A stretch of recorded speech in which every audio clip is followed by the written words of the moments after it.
ഭൂമി ഒഴിപ്പിക്കണമെങ്കിൽ land conservancy ആക്ടിൻ്റെ അടിസ്ഥാനത്തിൽ നിയമത്തിൻ്റെ അടിസ്ഥാനത്തിൽ ഒഴിപ്പിക്കാൻ കഴിയുള്ളൂ. അതിനുള്ള അധികാരം റവന്യൂ അതോറിറ്റീസിനാണ്.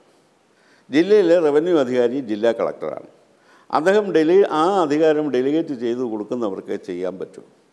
ഇതൊക്കെ നിയമമായിരിക്കെ 2010-ലെയും 2016-ലെയും കോടതി വിധി നടപ്പിലാക്കുന്നതിന് കോടതി വിധി നടപ്പിലാക്കണോ എന്ന് സർവകക്ഷി സമ്മേളനം കൂടി ചർച്ച ചെയ്താൽ എന്താ പ്രയോജനം? അല്ല, അങ്ങനെയാണെങ്കിൽ നിങ്ങൾ എന്തിനാ അംഗീകരിച്ചത്?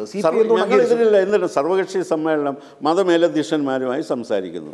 ഞങ്ങൾ എന്തിനെ എതിർക്കുന്നു? പരിസ്ഥിതി പ്രവർത്തകരുമായി സംസാരിക്കും. മാധ്യമപ്രവർത്തകർ മൂന്നാറിൻ്റെ പ്രാധാന്യം കണക്കിലെടുത്ത് മാധ്യമപ്രവർത്തകരോട് സംസാരിക്കുന്നു. അത് ഞങ്ങളെന്തിനെ എതിർക്കുന്നത്? പരിസ്ഥിതി പ്രവർത്തകർ സുപ്രധാനമായിട്ടുള്ള പങ്ക് ഇതിലെല്ലാം വഹിക്കുന്നുണ്ട്. അവരോട് സംസാരിക്കും. ഇങ്ങനെയൊക്കെ സംസാരിച്ചാൽ കൂടിയും താങ്കൾ ഇപ്പോൾ വളരെ വ്യക്തതയോടുകൂടി പറഞ്ഞു തന്നിരിക്കുന്നു, ലാൻഡ് കൺസർവേഷൻ ആക്ട് പ്രകാരം മാത്രമേ സർക്കാരിന് പ്രവർത്തിക്കാൻ പറ്റൂ, അതിന്റെ ഉത്തരവാദിത്വം റവന്യൂ. അങ്ങനെയാണെങ്കിൽ പിന്നെ ഈ ചർച്ചകൾ നടത്തി IPCയുടെ ഏത് വകുപ്പ് ഒരു കേസിലിടണം എന്നതിനെക്കുറിച്ച് പൊതുയോഗം കൂടി തീരുമാനിക്കാൻ പറ്റുമോ? അതിന് നിയമമുണ്ട്. ആ നിയമം അനുസരിച്ച് കാര്യങ്ങൾ നടക്കും. ഒരു ബിഷപ്പിനെ നികഷ്ടജീവി എന്ന് പരസ്യമായി വിളിച്ചയാളാണ് ഇപ്പോഴത്തെ മുഖ്യമന്ത്രി പിണറായി വിജയൻ.